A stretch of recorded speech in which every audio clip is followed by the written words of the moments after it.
तो वीडियो शुरू करने से पहले सबसे पहले मैं एक बहुत बड़ी बात कहना चाहूँगा। इस मामले में भारत अमेरिका से आज भी आगे है।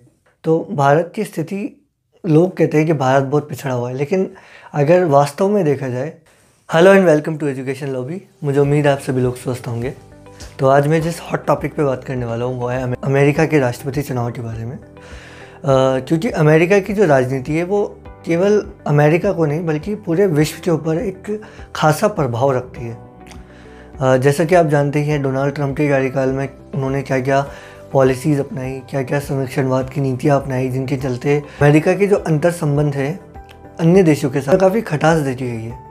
तो ऐसे में चलते ये प्रश्न उठता है कि जो नए राष्ट्रपति चुने गए हैं उनका कैसा व्यक्तित्व है, आखिर वो किस और अमेरिका की राजनीति को लेके जाने वाले हैं और अमेरिका की रणनीतिक तौर पे वो कैसे अंतर संबंधों को व्यक्त करने वाले हैं, इत्यादि विषयों पे हम बात करने वाले हैं। और साथ ही अमेरिका के नए राष्ट्रपति बनने के तौर पे उनकी क्या क्या चुनौतियाँ थी, क्या क्या उनकी नई चुनौतियाँ होने वाली हैं और क्या क्या उन्होंने घोषणाएं थी जो की थी, आगे की राह, इत्यादि मुद्दों पे हम बात करने वाले हैं।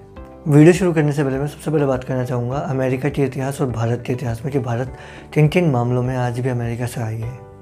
तो देखिए, दो बड़े गंभीर मुद्दे हैं जिन मामलों में अमेरिका से भारत आज भी बहुत आगे है। सिर्फ आगे नहीं बल्कि बहुत आगे। भारत के इतिहास की अगर बात करें तो 1947 से लेकर 2021 तक भारत को आज़ाद हुए लगभग 75 साल हो चुके हैं। और इन 75 साल की उपलब्धियों में भारत अमेरिका से कई मामलों में आगे है।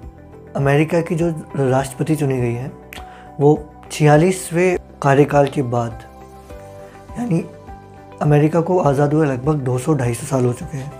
इन 200-250 साल में अमेरिका आज तक एक महिला राष्ट्रपति नहीं दे पाया, जबकि भारत वर्तमान को देखते हुए 50 साल पहले एक प्रधानमंत्री के रूप में महिला प्रधानमंत्री दे चुका।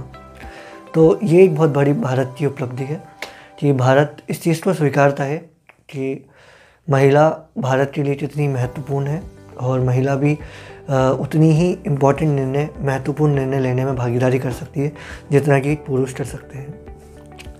जबकि अमेरिका का इतिहास देखें तो अमेरिका में इससे पहले भी चुनाव हुए थे और हिलरी क्लिंटन जो थी वो हार गई थी। अमेरिका के लोगों ने उनको नहीं जिताया। जबकि सुनने में आया था कि डोनाल्ड ट्रंप से कई मामलों में उनकी जो दृष्टिकोण था वो काफ़ी सुप्रभावी था। पर क्या कह सकते हैं, साथ में नस्ल भेद के मामले में आज भी अमेरिका अपने वही दृढ़ मानसिकता के साथ जी रहा है, जबकि भारत नस्ल भेद के मामले में तो नहीं है। हाँ, हमारे देश में धर्म को लेके, जाति को लेके संघर्ष होते हैं, लेकिन नस्ल भेद, काले गोरे में इतने विवाद नहीं देखे जाते जितने अमेरिका में, जितनी उग्रता के साथ अमेरिका में देखे जाते हैं। तो इन मामलों में कह सकते हैं कि भारत आज भी अमेरिका से आगे है। तो जोसेफ बाइडेन के आने से क्या क्या परिवर्तन होने वाले हैं, क्या क्या प्रभाव पड़ने वाला है, उनके ऊपर क्या क्या चुनौतियाँ आने वाली है, क्या क्या उन्होंने नई घोषणाएँ की है और आगे किस तरह उनका समाधान किया जाना चाहिए, हम इत्यादि मुद्दों पर बात करने वाले हैं। तो जैसा कि आप सभी लोग जानते हैं कि अमेरिका के राष्ट्रपति के चुनाव न केवल अमेरिका में बल्कि पूरे विश्व के अंदर एक खासा महत्व रखते हैं। जैसे कि आपने देखा आज ही स्टॉक मार्केट में तेज़ी से उछाल आया केवल जोसेफ बाइडेन के जीतने से। वो उछाल सिर्फ इसलिए नहीं आया क्योंकि अमेरिका के राष्ट्रपति जीत गए, बल्कि उनको पता है कि अब जो संरक्षणवाद की नीति थी अब वो बहुपक्षवाद में बदलने वाली है और कई इन्वेस्टर्स अब भारत में फिर से आने वाले हैं पैसा इन्वेस्ट करने के लिए। तो ये उम्मीद जताई जा रही है कि अब भारत के अंदर भी इसका एक अच्छा प्रभाव पड़ने वाला है। तो इन मुद्दों को देखते हुए अगर हम जोसेफ बाइडेन की बात करें तो उन्होंने जो घोषणाएँ की थी अपने चुनाव से पहले, उन घोषणाओं में शामिल थी कि वो जो मुस्लिम कंट्रीज़ हैं उन पे उनकी यात्रा पे जो प्रतिबंध लगे हुए थे अब वो यात्रा के प्रतिबंधों को हटाने वाले हैं। यानी अब वो संरक्षणवाद से बहुपक्षवाद की ओर जाने वाले हैं। इस चीज़ का एक सबसे बड़ा एग्जाम्पल हम ये कह सकते हैं।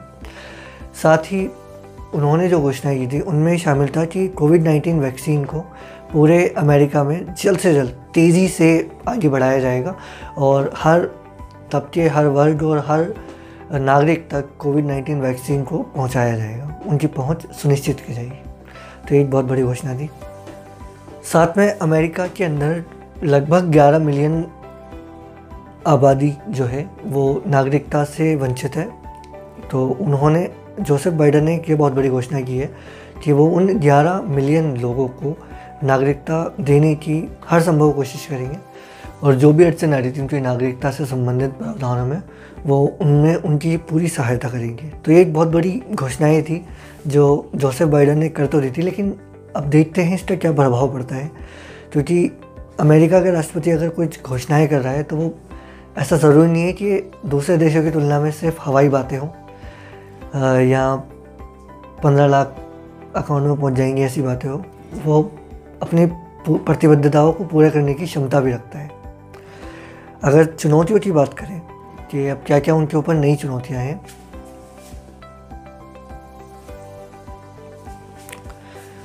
तो डोनाल्ड ट्रंप ने जैसे कि फैसला किया था कि मुस्लिम देशों की यात्राओं पर उन्होंने प्रतिबंध लगा दिया था और काफ़ी हद तक उन्होंने जैसे वीज़ा में कटौती कर दी या और बहुत सारी ऐसी चीज़ें थी जो अमेरिका को नहीं करनी चाहिए थी, चाहे वो ईरान पे प्रतिबंध हो या और दूसरे देशों पे सैंक्शंस लगा देना। ये सारी चीज़ें जो थी, इन चीज़ों को देखते हुए अब ये अमेरिका के नए राष्ट्रपति पे चैलेंज बनता है कि वो किस तरह इन चीज़ों से उभरते हैं और किस रूप में इनको वापस से पुनर्बहाल करते हैं, यानी कि पहले की अवस्था में वापस लाते हैं। ये बहुत बड़ी चुनौती है उनके ऊपर।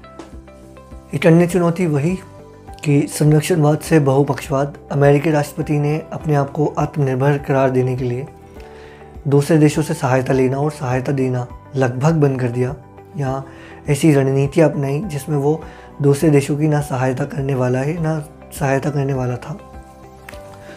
इन चीज़ों को देखते हुए जोसेफ बाइडेन जो है उनका काफ़ी ग्लोबलाइज नज़रिया है, उनका काफ़ी मतलब कि वैश्विक दृष्टिकोण है और उस वैश्विक दृष्टिकोण में ये समझा जा सकता है कि अब वो संरक्षणवाद से बहुपक्षवाद पे आने वाले हैं। यानी वो जो प्रतिबंध है, चाहे वो वीज़ा को लेकर हो, यात्राओं को लेकर हो या अन्य कोई भी मामला हो, उसको लेकर जो उन्होंने प्रतिबंध लगाए थे अब वो उनको पुनर्बहाल करने वाला है। और वो एक अमेरिका की ऐसी रणनीति पे या अमेरिका के अंतर्राष्ट्रीय अंतर संबंधों में फिर से अपने रिश्तों को जो है प्रगाढ़ करने वाला है।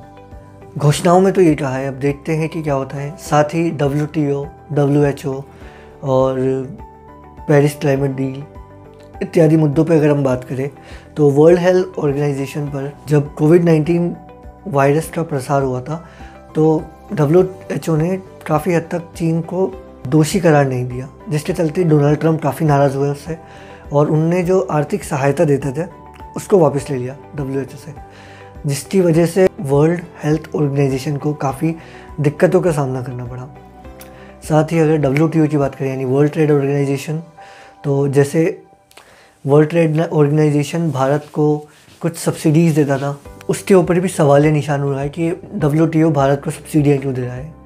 इसके चलते उनने काफ़ी असहमति और महत्वहीन एक संस्था के तौर पे उसको करार दे दिया था। अब नए राष्ट्रपति के तौर पे ऐसा सुनने में आ रहा है कि अब वो वापस से WTO की सार्वभौमिकता को स्वीकार करेंगे और WTO की जो अमेरिका की नज़रों में छवि धूमिल हो गई थी अब वो वापस से उसको बेहतर करने का पूरा प्रयास करेंगे। साथ ही पेरिस क्लाइमेट डील की अगर बात करें तो 2015 में जैसे कि पहले पेरिस क्लाइमेट डील हुआ था तो जलवायु परिवर्तन को लेके एक बहुत बड़े उसके अंदर चैलेंजेस के ऊपर बात करी गई थी। अब जिसके चलते अमेरिका के राष्ट्रपति डोनाल्ड ट्रंप ने ये घोषणा कर दी कि जलवायु परिवर्तन जैसी कोई समस्या नहीं है और अमेरिका ने खुद को उससे बाहर कर लिया। ये बहुत बड़ा कदम था अमेरिका का जो उसने उठाया, जिसकी वजह से एक उनने अपनी पूरी आर्थिक सहायता जो थी वो वापस ले ली थी। क्योंकि पेरिस क्लाइमेट डील में ये बात कही गई थी कि जो भी कार्बन उत्सर्जन का जितनी मार दूसरे देशों को झेलनी पड़ रही है, उसी के चलते जो लोग विकसित हो चुके हैं अब उनका ही दायित्व बनता है कि वो उसके हर्जाने में पेरिस क्लाइमेट डील के फंड में पूंजी इकट्ठी करें। तो इन सब चीज़ों को देखते हुए अमेरिका ने अपनी पूंजी का जो अंश था वो वापस ले लिया और उसने सहायता करने से मना कर दिया और पेरिस क्लाइमेट डील की हस्ताक्षर से उन्होंने खुद को बाहर कर लिया। तो अब जोसेफ बाइडेन के राष्ट्रपति के चुनाव के बाद ये उम्मीद की जा रही है कि पेरिस क्लाइमेट डील है अब वो अमेरिका वापस से उसके अंदर जुड़ने वाला है। तो ये उनकी नई चुनौतियाँ थी। अगर समाधान या आगे की राह पे हम बात करें तो अब जोसेफ बाइडेन पे एक नया चैलेंज और आ गया है, वो ये कि अमेरिका में जो दो पार्टीज़ हैं, डेमोक्रेटिक एंड रिपब्लिकन। अमेरिका में भारत की तरह बहुत सारी पार्टीज़ नहीं है, बल्कि केवल दो पार्टी है, और उन दो पार्टी के तहत ही कोई भी व्यक्ति चुनाव लड़ सकता है। हम जल्द ही अमेरिका के राष्ट्रपति के चुनाव और उससे संबंधित जितनी भी जानकारी है उस पर अगली वीडियो में हम बात करने वाले हैं, जहाँ हम जल्द ही इसके ऊपर वीडियो बनाने वाले हैं। तो अमेरिका की जो दो पार्टीज़ हैं उनके संबंधों में बहुत तनाव देखा गया है, और उस तनाव का एक उदाहरण देख सकते हैं कि जब 46वें राष्ट्रपति के रूप में जोसेफ बाइडेन ने शपथ ली, तो उस शपथ समारोह में डोनाल्ड ट्रंप उपस्थित नहीं थे। जबकि परंपरागत रूप से देखा जाए तो आज तक कभी ऐसा नहीं हुआ कि पूर्व राष्ट्रपति किसी वर्तमान राष्ट्रपति की शपथ ग्रहण समारोह में उपस्थित ना हो। उनकी अनुपस्थिति ये व्यक्त करती है कि अमेरिका और अमेरिका की जो बीच में अमेरिका की जो पार्टीज़ हैं उनमें काफ़ी तनाव पैदा हुआ है। जोसेफ बाइडेन के ऊपर अब ये चैलेंज है कि वो उस तनाव को, दोनों पार्टीज़ के बीच में जो दरार आ चुकी है उसको भरे। अब कोविड-19 की वैक्सीन को सभी तक पहुंचा देना, ये घोषणा करना, ये आसान तो है, लेकिन लागू करना थोड़ा सा चैलेंजिंग है, क्योंकि अमेरिका विकसित देश है और उसका ही नैतिक दायित्व बनता है कि वो केवल अमेरिका ही नहीं बल्कि अपने से अल्प विकसित देशों की भी सहायता करे। ऐसे में अमेरिका को चाहिए कि वो केवल वैक्सीन को अपने तक सीमित ना रखे। तो एक तो अमेरिका की आबादी ठीक ठाक है, अमेरिका की आबादी के सभी वर्ग तक वैक्सीन को सुनिश्चित करना एक बहुत बड़ा चैलेंज है। उससे ये बड़ा चैलेंज है अपने नैतिक दायित्व को पूरा करना, कि दूसरे अल्प विकसित देशों की सहायता, यानी उसका ये दायित्व है कि वो दूसरे देशों तक भी इस वैक्सीन को मुहैया कराए। तो ये उनके लिए एक चैलेंज के रूप में है। देखते हैं हम इसका समाधान किस रूप में निकालते हैं। साथ ही आगे की राह में हम ये समझ सकते हैं, जो अमेरिका ने डोनाल्ड ट्रंप के कार्यकाल में अंतर्राष्ट्रीय संबंधों में जो खटास पैदा हो चुकी थी, कई संबंधों में, कई मामलों में हम देखें डोनाल्ड ट्रंप की वजह से अंतर्राष्ट्रीय संबंधों में बहुत खटास पैदा हो गई थी, जिसके चलते कई देशों को अमेरिका ने अपनी प्रायिकता से बाहर कर दिया, अपने आर्थिक सैंक्शन से बाहर कर दिया, उन पे सैंक्शंस जड़ दिए, बहुत सारे प्रतिबंध लगा दिए और टैक्सेस लगा दिए, ड्यूटीज़ लगा दी। इन सबको जोसेफ बाइडेन जी उस चीज़ को कैसे बदलते हैं, कैसे अपने अंतर संबंधों को मीठा करते हैं वापस से, या अन्य देशों के साथ किस तरह वो वापस से जुड़ते हैं, ये अब एक नया प्रश्न खड़ा होता है। भारत के संबंध में अगर बात करें तो जोसेफ बाइडेन शुरू से भारत के पक्ष में रहे हैं। उनकी रणनीति रही है कि वो भारत की सहायता करें। भारत के ऊपर प्रभाव देखे जोसेफ बाइडेन के राष्ट्रपति बनने का, तो वो बहुत ही सकारात्मक होने वाले हैं। हालांकि एक मुद्दे पे उन्होंने निराशा व्यक्त की थी, एनआरसी को लेकर, लेकिन अगर अन्य पक्षों की बात करें तो भारत को हमेशा अमेरिका सपोर्ट करता है, और जोसेफ बाइडेन जी भी, उनका जो नज़रिया है वो भी भारत के प्रति बहुत सकारात्मक है। साथ ही चीन के साथ जो संबंध है अमेरिका के, और चीन का जो प्रशांत महासागर पे प्रभुत्व बढ़ रहा है, उसको देखते हुए अमेरिका को ज़रूरत है भारत की, और उस प्रभाव को कम करने के लिए भारत उनकी पूरी सहायता भी करेगा। और भारत भी चाहता है कि वो चीन को टक्कर दे अपने से, और अमेरिका भी चाहता है कि अमेरिका बना रहे, चीन उससे ऊपर ना निकल जाए। तो ये सब देखते हुए काफ़ी चैलेंजेस हैं इनके ऊपर जो आने वाले हैं, और इनका समाधान देखते हैं किस रूप में करने वाले हैं। तो मुझे लगता है जोसेफ बाइडेन से जुड़ी हुई जितनी भी इन्फॉर्मेशन थी वो मैंने पूरी करने की कोशिश की है। अगर कुछ रह गई हो तो आप मुझे कमेंट के माध्यम से बता सकते हैं कि क्या क्या पॉइंट्स थे मुझे जो और शामिल करने चाहिए थे, या क्या क्या भारत के ऊपर और प्रभाव पड़ सकते हैं, चाहे वो रणनीतिक रूप हो या भौगोलिक रूप हो या राजनीतिक रूप से, इत्यादि मुद्दों का आप हमें सुझाव दे सकते हैं। तो वीडियो को यहीं पर समाप्त करते हैं। अगर आपको लगता है वीडियो सहायक है तो आप इसको लाइक, शेयर एंड सब्सक्राइब ज़रूर करें। एजुकेशन लॉबी की तरफ से धन्यवाद।